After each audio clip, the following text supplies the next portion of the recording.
हिंद हमारे सभी व्यूअर्स को और स्वागत है एक बार फिर से आपका हमारा चैनल अग्निवीर ऑनलाइन में। सबसे पहले तो मैं थैंक्स बोलना चाहूँगा हमारे सभी व्यूअर्स को जिन्होंने अभी तक हमारे को इतना सपोर्ट दिया है। आई विश कि आप लोग हमें आगे भी ऐसे ही सपोर्ट करते रहेंगे ताकि हम आपके लिए और भी अच्छी अच्छी वीडियोज़ लेके आएँ। तो जो आज का वीडियो होने वाला है उसमें हम आपको बताएंगे कि आप अग्निवीर ट्रेनिंग के दौरान, जी हाँ, जो आपकी 4 साल की अग्निवीर ट्रेनिंग होने वाली है उसमें आप क्या सीखने वाले हैं और उस ट्रेनिंग से सीखी हुई चीज़ों को आप जब 4 साल बाद अगर आप अग्निवीर से बाहर कॉर्पोरेट इंडस्ट्री में आते हैं तो आप वहाँ इसको किस किस इंडस्ट्री में यूज़ कर सकते हो। तो ये सब बातें हम इस वीडियो में देखने वाले हैं। तो मेक श्योर कीजिएगा कि आप वीडियो को एंड तक देखें, हमारी वीडियोस को, अदर वीडियोस को लाइक करें, कमेंट करें, चैनल को सब्सक्राइब ज़रूर करें। और अगर आप अग्निवीर आर्मी, एयरफोर्स, नेवी की तैयारी कर रहे हो तो एक बार आप हमारी साइट अग्निवीर ऑनलाइन को ज़रूर विजिट करें। यहाँ आपको आपकी हेल्प के लिए मिलेंगी ई बुक्स, मॉडल पेपर्स जैसे कई सारे रिसोर्सेज जो कि आपको अग्निवीर बनने में हेल्प करने वाले हैं। तो चलिए शुरू करते हैं अपना आज का वीडियो। तो सबसे पहली चीज़ हमें ये चीज़ देखनी है कि सरकार ने अभी तक क्या बोला हुआ है, जो मिनिस्ट्री ऑफ डिफेंस है उन्होंने अभी तक क्या बोला हुआ है, आपकी ट्रेनिंग में कैसे होने वाला है और क्या क्या होने वाला है वो देखते हैं। सबसे पहला सरकार ने बोला है कि जो टोटल ट्रेनिंग होगी वो 31 वीक्स की होने वाली है, जिसमें से कि जो 10 वीक्स होंगे स्टार्टिंग के वो बेसिक ट्रेनिंग से होंगे। बेसिक ट्रेनिंग में वो सब चीज़ें आती हैं जो कि एक रिक्रूट को जानना ज़रूरी है। ज़रूरी नहीं वो आर्मी हो, नेवी हो या एयरफोर्स का हो, बट नॉर्मल जो एक चीज़ एक सिपाही को आनी चाहिए वो आपको सिखाई जाएगी बेसिक मिलिट्री ट्रेनिंग में। इसके अंदर अब क्या क्या चीज़ें आती है, इसके अंदर आता है आपका मैप रीडिंग आता है, आपको बंदूक चलाना सिखाते हैं, आपको असला चलाना सिखाते हैं, आपको फर्स्ट एड कैसे देना है, वो सब चीज़ें सिखाई जाती हैं। उसके बाद का जो 21 वीक का पीरियड होने वाला है जिसको कि कहा गया है एडवांस मिलिट्री ट्रेनिंग, ये आपका स्टार्ट हो जाएगा। अब एडवांस में क्या होता है, जैसे आपने जो स्टार्टिंग के 10 वीक्स है उसमें आपने वो सब चीज़ें सीखी जो कि एक जवान को पता होनी चाहिए, करेक्ट। अब अगले 21 वीक्स में आप पढ़ोगे कि क्या क्या बातें एक आर्मी के जवान को पता होनी चाहिए, नेवी के या एयरफोर्स के, जो भी आपका ट्रेड है उसमें स्पेसिफिक क्या क्या चीज़ें पता होनी चाहिए, वो आपको एडवांस मिलिट्री ट्रेनिंग में सिखाया जाने वाला है। लेट्स से कि आप आर्मी में आप गए हो, आप आर्मर्ड किसी यूनिट में गए हो तो वहाँ पे फिर आपको टैंक्स के बारे में बताया जाएगा इन 21 वीक्स में। तो ऐसा आपका बीएमटी और एएमटी जो कि बेसिक मिलिट्री ट्रेनिंग और एडवांस मिलिट्री ट्रेनिंग है वो होने वाला है। और इसके बाद एक और बात बोली गई है कि जब आपका बीएमटी और एएमटी हो जाएगा पूरा तो उसके बाद भी 6 वीक्स का आपको जॉब ट्रेनिंग दिया जाएगा यूनिट्स में। जब आप यूनिट में इंडक्ट हो जाओगे अपनी रिक्रूटमेंट ट्रेनिंग के बाद तो उसके बाद भी 6 वीक्स की आपको ट्रेनिंग दी जाने वाली है, जिसमें कि आपकी पूरी जितना भी आपने चीज़ें आपको सिखाई गई है ट्रेनिंग के दौरान उनको और फर्निश करा जाएगा, उनको और अच्छे से आगे सिखाया जाएगा, राइट। तो अब बात करते हैं सबसे पहले कि आर्मी में जो जो अग्निवीर जाने वाले हैं वो क्या क्या सीखने वाले हैं और उनमें उनको वो कहाँ कहाँ इंडक्ट कर सकते हैं आफ्टर अग्निवीर, राइट। तो सबसे पहली चीज़ जो उनको सिखाई जाने वाली है वो होने वाली है फिजिकल फिटनेस। उसके बाद फायरिंग उनको सिखाई जाने वाली है, वेपन हैंडलिंग कैसे करा जाता है वो दिखाने वाले हैं। आईटी में भी बच्चों को इसमें अच्छी खासी प्रैक्टिस होने वाली है और इंग्लिश लैंग्वेज, ठीक है। तो इससे हम मोटा मोटा ये अनुमान लगा सकते हैं कि मेजरली जो आर्मी के अग्निवीर्स होने वाले हैं वो फिजिकल फिटनेस और वेपन हैंडलिंग में ज़्यादा फोकस उनका रहने वाला है। इंफॉर्मेशन टेक्नोलॉजी क्लरिकल और टेक्निकल वाले बच्चों के लिए ज़्यादा होने वाला है। तो इसमें हम ये अनुमान लगा के चल सकते हैं कि फिजिकल फिटनेस और ये जो वेपन ट्रेनिंग है इसमें आप लोग को ज़्यादा आपको फोकस कराया जाएगा इस ट्रेनिंग के दौरान। अच्छा, और भी बातें इसमें बोली गई हैं कि की जो आर्मी के अग्निवीर हैं उनको cyber security, combat strategies, combat navigation, planning and execution में भी उनको ट्रेनिंग दी जाने वाली है। इसका मतलब है कि जो आईटी वाले बच्चे हैं वो साइबर सिक्योरिटी की तरफ उनको ज़्यादा उनका ध्यान रखा जाएगा। कॉम्बैट नेविगेशन, कॉम्बैट में स्ट्रैटेजी कैसे बनानी है वो सब चीज़ें भी आपको सिखाई जाने वाली हैं। तो रेजीम बहुत जैम पैक्ड होने वाला है। तो इन 4 सालों में आपको कई सारी चीज़ें सिखाई जाने वाली हैं। तो मेक श्योर कीजिएगा कि आप अपने 4 साल के दौरान इन चीज़ों को अच्छे से सीखें ताकि आप बाहर आके इनको इंडक्ट भी कर सकें, आप इनको यूज़ कर सकें अपनी आगे की लाइफ को जीने के लिए। अब बात करते हैं कि आर्मी में आपने जो जो चीज़ें सीखी उनसे आप क्या क्या आगे कॉर्पोरेट में बन सकते हो। तो सबसे पहला हो सकता है आप फिजिकल इंस्ट्रक्टर भी आप बन सकते हो। अब देखो फिजिकल इंस्ट्रक्टर क्या होता है, प्राइवेट भी होते हैं, जैसे यहाँ पे आप देख सकते हो प्राइवेट फिजिकल इंस्ट्रक्टर्स हैं ये। या फिर आप अपना एक चैनल खोल दो जिसमें आप फिजिकल इंस्ट्रक्टर्स के क्वालिटीज़ बताते हो, क्या क्या फिजिकल आप कर सकते हो, या किसी किसी कंपनी में या किसी अकेडमी में आप एज अ फिजिकल इंस्ट्रक्टर लग सकते हो। तो ये एक तो आपका स्कोप हो जाता है। दूसरा होता है बॉडीगार्ड का। बॉडीगार्ड इंडिया में बहुत ट्रेंडिंग जॉब किसको कह सकते हैं। जैसे यहाँ पे आप देखिए, ये हैं कटरीना कैफ के बॉडीगार्ड। ये भी एक्स आर्मी रह चुके हैं और अभी अच्छा खासा अर्न कर पा रहे हैं with being a body guard of Katrina Kaif. तो ऐसे ही आप भी अपना फिजिक अगर आपका मेंटेन्ड है, आपको लगता है कि आप बिल्कुल इस जॉब के लिए परफेक्ट है, तो आप इसके लिए भी अप्लाई कर सकते हैं। इसके अलावा police and other paramilitary forces तो है ही, हमें पता ही है कि बहुत सारी पैरामिलिट्री फोर्सेज ने हमारे को कंसेशन दिया हुआ है अग्निवीर को। जो बच्चे अग्निवीर 4 साल टेन्योर दे के आएंगे उनको कंसेशन मिलने वाला है, राइट। इसके अलावा IT जॉब्स में भी अप्लाई कर सकते हो आप। जैसे देखिए, आपको इसके अंदर आर्मी में जो आपको IT वाला पार्ट सिखाया जाने वाला है, वो मेरे हिसाब से तो आपको शीट्स मेंटेन करना, एक्सेल शीट्स मेंटेन करना, ये सब चीज़ें बताई जाएंगी। तो या फिर GIS आपको बताया जा सकता है, तो वो सब चीज़ें भी IT में आती हैं। तो IT में GIS की भी कंपनीज़ हैं। आपका ऐसी कंपनीज़ भी हैं जो डेटा से बहुत खेलती है, तो वहाँ पे एक्सेल बहुत यूज़ होता है, तो वहाँ पे भी आप अप्लाई कर सकते हो। And last but not the least, आप अपनी खुद की सिक्योरिटी एजेंसी या मैन पावर एजेंसी खोल सकते हो, जैसे कि आप यहाँ पिक्चर में देख सकते हो।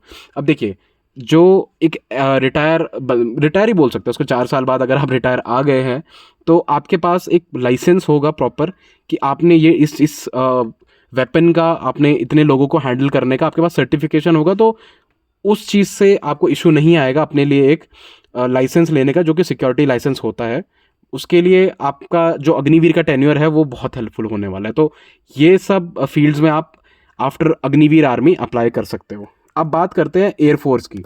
तो एयरफोर्स में देखा जाए तो सबसे पहली बात, एयरफोर्स में आपको मेजरली ट्रेनिंग दी जाने वाली है एविएशन के ऊपर, वेपन्स के ऊपर और ग्राउंड सिस्टम्स के ऊपर, ठीक है। अब जब मैं कहता हूँ एविएशन में देखिए, आपका फ्लाइंग तो आप नहीं करने वाले हो, बट हाँ, जो प्लेन होने वाला है, आप प्लेन के इंजन्स पे काम कर सकते हो। आप वहाँ पे और भी कई सारी मशीन्स होती है, उनमें आप काम कर सकते हो। एक जो एयरप्लेन होता है, जो जेट्स होते हैं, वो खाली इंजन से नहीं चलते, उसके अंदर बहुत सारी मशीनरी होती है, तो वो सब आप उसमें काम कर सकते हो। दूसरा, वेपन्स होते हैं। वेपन्स, ग्राउंड वेपन्स भी होते हैं और एयरक्राफ्ट में लगे वेपन्स भी होते हैं, तो आपको दोनों में उनमें ट्रेनिंग मिलने वाली है। और जो ग्राउंड सिस्टम्स होते हैं, ग्राउंड सिस्टम होता है बेसिकली आपका, जो कि नीचे ज़मीन पे बहुत सारे सिस्टम्स होते हैं। जैसे अगर किसी फाइटर को उड़ना है, तो वो नीचे उसका ATC होता है, ठीक है, जहाँ एयर ट्रैफिक कंट्रोल, वहाँ पे आपका काम हो सकता है। आप उसको प्लेन को सही जगह पे लगाने एयरपोर्ट में, ये सब चीज़ें आती हैं आपकी ग्राउंड सिस्टम्स के अंदर। तो इन सब चीज़ों में आपको ट्रेनिंग मिलने वाली है, राइट। अब जैसे यहाँ पे नीचे एक बात भी कही गई है, एयर चीफ मार्शल ने हमारे VR चतुर्वेदी जी जो है, उन्होंने प्रेस कॉन्फ्रेंस में कहा है कि the Indian air force is looking forward to tap into source of dynamic young people and expose them to the high tech environment. तो कहने का ये मतलब है कि जितनी भी हाई टेक मशीनरीज हैं, जितनी भी एयरफोर्स के पास अभी वाली मशीनरीज हैं, उनमें अग्निवीर को एक्सपोजर हम देने वाले हैं। इसका ये मतलब है सीधा सीधा कि आपको एविएशन की जो टेक्नोलॉजी होती है, जो जहाज में टेक्नोलॉजीज होती है, उनमें बहुत अच्छा खासा एक्सपोजर मिलने वाला है। तो मेक श्योर करें कि आप एयरफोर्स की ट्रेनिंग के दौरान जितना अच्छे से इन सब चीज़ों का इम्बाइब कर सकते हैं, वो आप करें। अब देखते हैं कि इन सब चीज़ों को आप कहाँ कहाँ पे यूज़ कर सकते हो, इन सब स्किल सेट्स को अपने अग्निवीर टेन्योर के बाद। सबसे पहला होता है एयरपोर्ट अथॉरिटी ऑफ इंडिया। देखिए, एयरपोर्ट अथॉरिटी ऑफ इंडिया एक इंडियन गवर्नमेंट की एक एक कह सकते हैं एक फर्म है, ऑर्गेनाइजेशन है, जिसके अंदर जितने भी एयरपोर्ट्स होते हैं, उसके अंदर जो भी काम होते हैं, उनको एकजुट करके रखने वाली एक संस्था है एयरपोर्ट अथॉरिटी ऑफ इंडिया।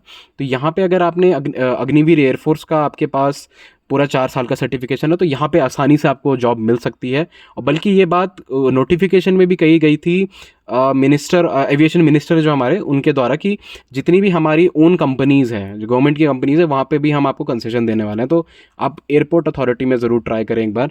इसके अलावा एयरपोर्ट्स में आपने देखा होगा, बहुत सारे एयरपोर्ट्स में, हर एयरपोर्ट में ऐसा होता है वैसे तो, कि बहुत सारे ग्राउंड ड्यूटी स्टाफ्स होते हैं। अब देखिए, आपको ऑलरेडी एविएशन के बारे में पता है, आपको नीचे जो ग्राउंड स्टाफ होता है उसके काम के तरीके का आपका पता है, तो एयरपोर्ट्स में भी आपकी जॉब लगने के चांसेस बहुत अच्छे हैं, और वो भी अच्छे पैकेजेस में। तो मैं आपको रिकमेंड करूँगा कि आप एयरपोर्ट्स में भी अपना जॉब अप्लाई कर सकते हैं। इसके अलावा एविएशन कंपनीज़ होती है। एविएशन कंपनीज़ बोले तो जैसे बॉइंग है, जैसे गो इंडिगो है, तो इन कंपनीज़ में भी अंदर इनको ऐसे बंदे चाहिए होते हैं जिनको इस लाइन का पूरा एक्सपीरियंस हो। तो आप एविएशन कंपनीज़ में भी अप्लाई कर सकते हैं। अब देखिए एयरवेज लॉजिस्टिक्स भी करके भी एक चीज़ होती है। लॉजिस्टिक्स एयरवेज का मतलब है कि जो सामान हवा के थ्रू जाता है, उड़ के, मतलब फ्लाइट्स में जाता है। तो अग्निवीर एयरफोर्स में क्या होता है, आपको ये चीज़ भी सिखाई जाएगी कि लॉजिस्टिकली एयरफोर्स कैसे काम करता है। तो जो जो लोग लॉजिस्टिक्स में ज़्यादा इन्वॉल्व रहेंगे अपने ट्रेनिंग के दौरान, वो लॉजिस्टिक्स में देख सकते हैं अपना आगे करियर। और इसके अलावा हैवी मशीनरी कंपनीज होती है, जैसे HAL हो गया, और भी बड़ी बड़ी, जहाँ पे कि इंजन्स पे काम होता है, बड़ी मशीनरीज पे काम हो सकता है। तो वहाँ पे भी आप अप्लाई कर सकते हैं। रीज़न बीइंग क्योंकि आपने अपने 4 साल के दौरान कई सारी मशीनरीज पे काम करा हुआ है, तो यहाँ आपकी जॉब मिलना बिल्कुल भी मुश्किल नहीं है। अब चलते हैं अपने last but not the least Agniveer navy की तरफ, कि नेवी में आप क्या क्या सीखने वाले हैं। अब देखिए नेवी में 2 ट्रेड थे हमारे। पहला MR, जो कि है मैट्रिक रिक्रूट, और दूसरा SSR, senior secondary recruit, right. तो जो MR वाले हैं, जो उनका मैं बता दूं, वो मेजरली मैनेजिंग करेंगे ऑफिसर मेस का, हाउस कीपिंग में उनका रहने वाला है, अकाउंट्स में उनका काम रहने वाला है। और मेजरली देखा जाए तो मैनेजमेंट वाला काम MR वालों को ज़्यादा सिखाया जाने वाला है नेवी के अंदर। जो कि शिप्स होने वाली हैं, उसके अंदर जितना भी मैनेजमेंट पार्ट होगा वो MR वाले रिक्रूट्स करने वाले हैं, राइट। इसके अलावा ये भी बोला गया है कि उनको फायर आर्म्स में भी ट्रेनिंग दी जाएगी, और भी जहाँ जहाँ भी उनका रिक्वायरमेंट होगा वहाँ उनको ड्यूटीज़ दी जाएंगी, राइट। अब बात करते हैं SSR वाले जो बंदे होंगे, जो 12वीं पास करके जाने वाले हैं, वो उनको दिया जाएगा ट्रेनिंग रेडार्स के ऊपर, सोनार्स के ऊपर, कम्युनिकेशन सिस्टम्स के ऊपर, and firing of weapon such as missiles, gun and rocket. तो बॉस ये वाला जॉब तो बहुत बहुत हैपनिंग होने वाला है। देखो रेडार, सोनार्स और वेपन्स, मिसाइल सिस्टम्स बिल्कुल भी छोटी चीज़ नहीं है। मतलब एक नॉर्मल इंसान को ये सब चीज़ें करने को नहीं मिल पाती हैं। तो आप लोग बहुत लकी हैं अगर आप अग्निवीर नेवी में जा रहे हैं, और नेवी में जाने के बाद भी अगर आपको रेडार, सोनार और ये सब इतने सोफिस्टिकेटेड सिस्टम है कि इनको तो एक देश में ही बहुत कम लोग यूज़ कर पाते हैं। तो सोचिए अगर आप उन कुछ चुने हुए लोगों में से हैं जिनको ये सब चलाना आता है, तो आपके आफ्टर अग्निवीर जॉब लगने के कितने चांसेस होंगे। ठीक है, तो अब डिस्कस करते हैं कि कहाँ कहाँ पे ये किस किस सेक्टर्स में आप इस चीज़ को यूज़ कर सकते हो। सबसे पहला तो मर्चेंट नेवी है बॉस। नेवी वालों के लिए तो सेकंड ऑप्शन मर्चेंट नेवी ही सबसे परफेक्ट है, क्योंकि इन्वायरमेंट आपको सेम मिल जाता है, ठीक है, टेक्नोलॉजी आपको सेम मिल जाती है, और आपका जो एक्सपीरियंस हो पूरा पूरा काउंट होता है। तो मर्चेंट नेवी तो फर्स्ट एंड फॉरमोस्ट ऑप्शन होने वाला है नेवी अग्निवीर्स के लिए।